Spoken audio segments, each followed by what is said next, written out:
This week on the Anxiety Slayer podcast, we're discussing some of the habits and things we do that make anxiety worse and what you can do instead.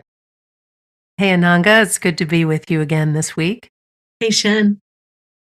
This is such a potent list of items that all of us do to make anxiety worse. I'm so grateful that we also have a long list of what you can do instead.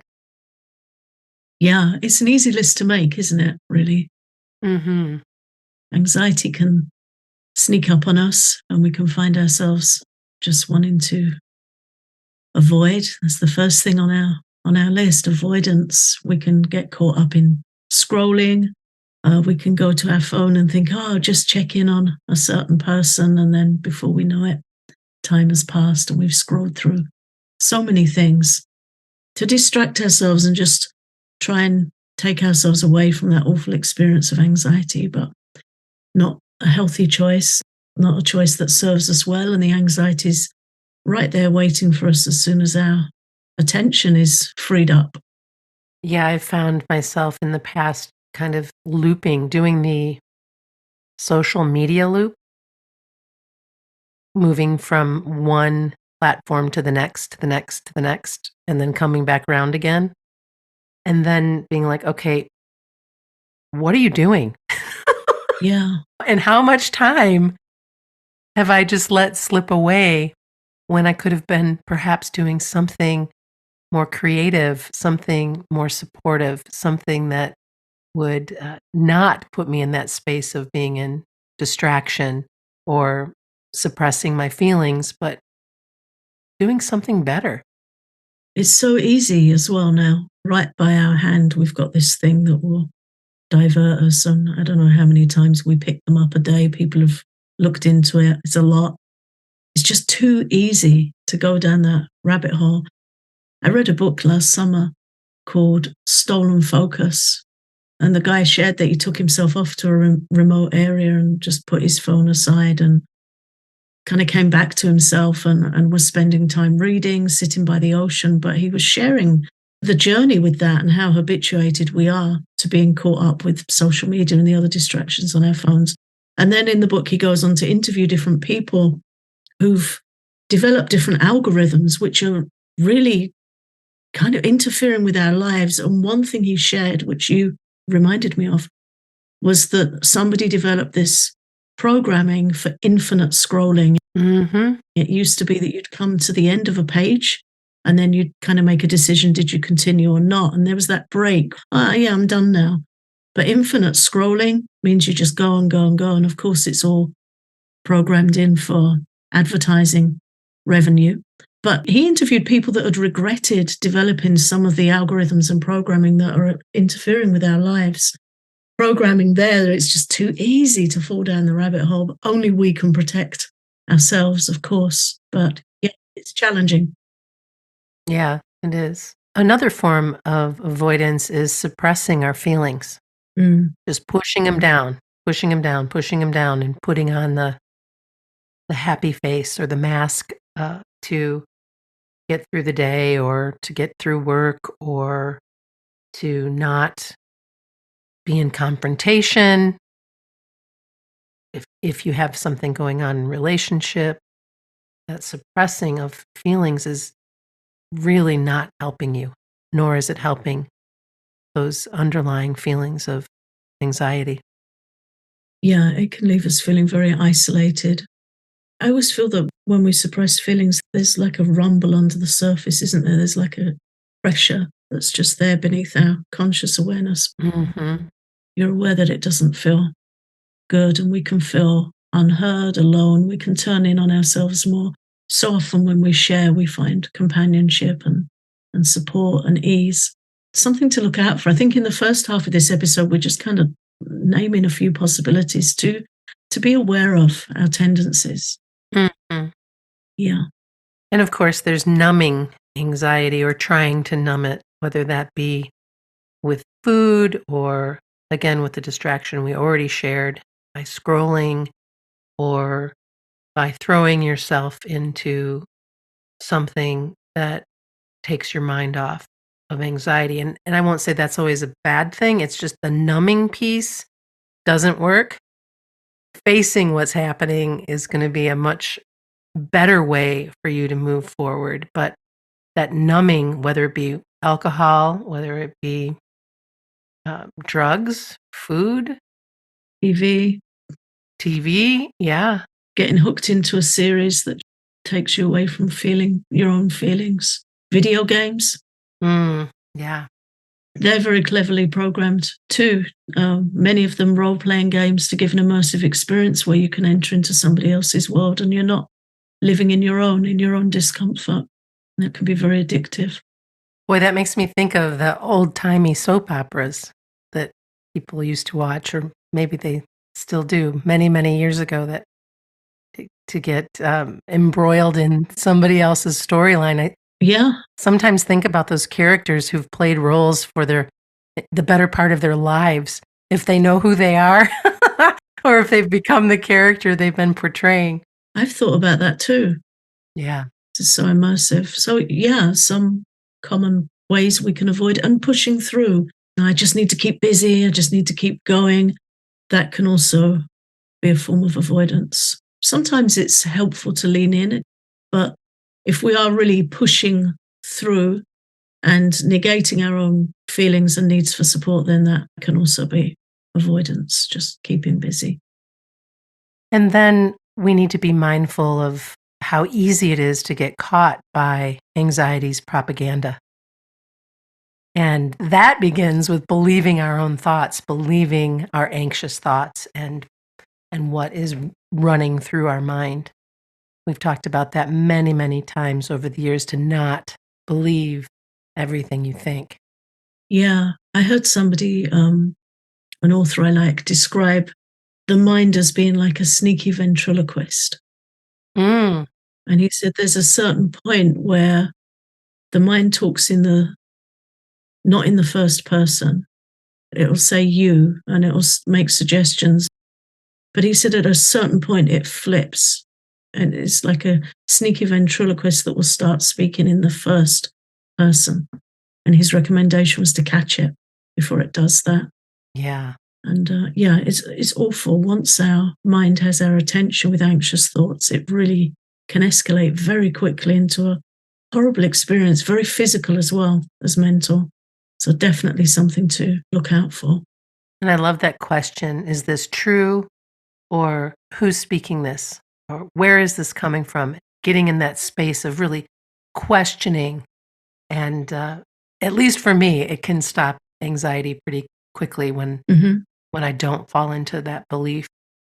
Yeah. And then also, we get caught by anxiety's propaganda when we hold negative opinions of ourselves, when we're not sweet with ourselves, when we're judging ourselves, when we're beating ourselves up. Oh my goodness, we can be so mean. Yeah. Feeling we should be able to cope better or do better, or making unkind comparisons with others instead of Hmm. just being true to our own experience and what we might be carrying. And it can also be very isolating because if we do it enough, we can feel shame Hmm. and we're not going to feel able to seek support or voice our concerns. And the last one for anxiety's propaganda is getting caught in going over how anxious we feel and thinking we failed in some way. Anxiety can loop over and over, and we can get very swamped and overwhelmed by it and then turn on ourselves and feel we're not coping as well as we should. Mm. And then there's losing hope, losing trust in ourselves, thinking nothing can help, and thinking we will always feel this way, that we will always feel anxious. And none of that is true. No, and they're all the ways anxiety will hook us and drag us under. This show is sponsored by BetterHelp. For most of you, the holiday season is a time for enjoying family and friends, gift giving, and enjoying special traditions. But whether or not your family gives gifts during the holidays, you get to choose what you give to yourself. Whether it's starting therapy or treating yourself to a day of complete rest, please remember to give yourself some extra love this holiday season. Therapy is helpful for how to set boundaries and to look after yourself. It empowers you to be the best version of yourself. If you're thinking of starting therapy, give BetterHelp a try. It's entirely online and affordable. In the season of giving, give yourself what you need with BetterHelp. Visit betterhelp.com/slayer today to get 10% off your first month. That's BetterHelp, HELP.com/slayer. Well, now that we've shared all of the ways that we can fall into the loop of making anxiety worse, the second half of our show is dedicated to all of the things you can do to make it better and to feel better. And it starts with seeking support. Talk to someone you trust, whether it be a trusted friend or a professional, to air your fears. That's something you and I regularly do for each other, just to voice what's going on. And I really feel that when we do that, it's like shining light on our fears. It really lifts and lightens, it breaks isolation. And I often enjoy seeing this in our private Facebook group, where different people will share experiences and you have that support and understanding. Sometimes it takes living with anxiety to really understand what that feels like for another person. And that's a gift we can give each other. We know what it feels like, and really important to break that spell of isolation and have support. And earlier, you talked about how sometimes we can feel ashamed when we're in a loop of anxiety, and that was something that I had to work through for quite some time before I felt comfortable enough to share, to be honest, to ask for support. And I appreciate you so much for being a part of helping me trust and being more open and being able to share with you and to never feel judged when I do. Everyone's carrying something, and it's a challenging experience that we can find a lot of support. And just as we used to say in the first few years of Anxiety Slow, we used to say this all the time: you're not alone. There's nothing wrong with you, and you're not alone. And it's so important to not feel alone. And it's also important to know what helps you and what doesn't. And if you need to, have a journal, write things down, write what brings you joy, what lifts you up, what helps you break your own cycles in a journal and keep it nearby. It sounds so simple, and it really is that simple to be able to. I could grab my gratitude journal right now and open to a page and remember something that makes me smile. I was reading last week an article that made this really good point about also noting what we've done to help ourselves, because it's more active. Gratitude is wonderful and always worthy of note, but we can be a little passive with it. Like, something happened and it was wonderful. And I'm really big on gratitude in my journaling. I'm not trying to minimize the effects of it, but it was suggested that in addition to noting our appreciations and all the things that make us smile and we have to be grateful for, it's helpful to note the things we've done to help ourselves. So I will often note, I'm glad I did this today, particularly on challenging days where we can write ourselves off and think we haven't done anything. There's always something. Even if we've made ourselves shower or made a healthy meal or reached out to someone or read something or even journaled, the act of journaling itself, they're all attempts at supporting ourselves and steadying ourselves, and they're worthy of note. And I think it's really valuable to keep a note of the things that have helped, so they embed more deeply in our mind for future self-care. And it also leads beautifully into some of the scripting for tapping. Even though I felt low today, I managed to take a warm bath, or even though my anxiety was flaring up, I looked after myself by journaling or by painting or by making a nourishing meal. Mm. The tendency with anxiety is that it's so quickly and easily forms grooves. We might have a specific fear that we keep coming back to, and it just plays and plays. Anything we can do to log positive actions, affirmations, positive intentions. And I love what you just shared as an example of tapping in the positives of what we did, acknowledging that today was rough and I'm glad I did this. Mm-hmm. It helps break that broken record, and it helps embed alternative and positive grooves in the mind, reprogramming the mind, where we're turning to ourselves with compassion, and we're also saying, I did this and it helped. I'm writing it out and I'm remembering it. I'm tapping through it. I'm remembering it. I might share it with a friend. I might share it with a professional and get feedback on it and learn other coping strategies in addition. But it's this way of reprogramming the mind with more positive actions and intentions. And over time, it really helps us steady out and feel more calm and more grounded. As does trying something every day to help with anxiety relief, to help you calm anxiety. Try something new. If you haven't tried essential oils, give them a try. If you haven't tried calming tea, try a cup of chamomile. If you haven't practiced tapping or learned tapping yet, you can do that, and you can find the tapping grid on our website. The point being, try something every day. Try not to prejudge it either. Just check it out. Just go for it. Also, we invite you to engage in our private Facebook group as much as you possibly can and ask the members in there with you. We have almost 4,000 members now.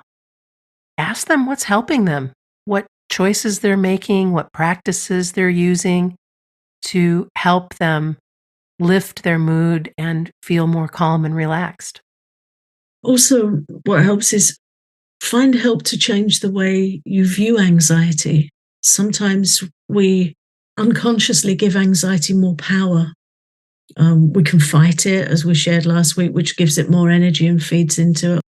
Sometimes we sort of give it dominion over us by our languaging, that we're stuck with this anxiety. It's always been this way. It's always going to be that way. We can hold it in permanence, or we can think that we're different, our anxiety is different, and something might work for others, but it doesn't work for us.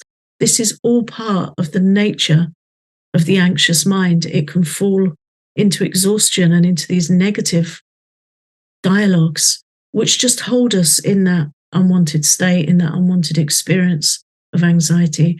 Sometimes when we're looking at ways to help ourselves, we almost have to do it in spite of anxiety or in spite of our mind. Sometimes our mind really plays like a devil on your shoulder and tries to put you off doing the very things you need to do that are going to help. And if we can ignore it and just do the things we know they work, and we know it will feel better when we've done them, that can serve us well. It really can. And then there's also positive affirmations that you can create to support your outlook. Those things can be all is well, I am safe. That's one of my favorites by Louise Hay. All is well, I am safe. I am peaceful. This too shall pass. And then also to remember that it's okay to repeat those and repeat those as much as you can until you kind of switch into a different gear, because you will. I wrote a couple down to share that I've really liked, that I found this week. These are affirmations for challenging times. The first one is, I will stay focused on what helps me and take one day at a time. So anxiety can really try and throw us into the future. So I think that's very helpful. Another is, I will do what I can to be physically and emotionally healthy. Mm. And another one is, I will focus on what I can control and release the rest. Those are beautiful. There was another one in this collection that said, these feelings won't last forever. And I think that's another thing with anxiety, that where we often hear people say, am I going to be like this forever? Anxiety can really make us feel like that. So I think affirming that we won't be really helps. I really like those affirmations, Ananga. I think we should put together a loop that we can make available to our listeners. I'll make that happen.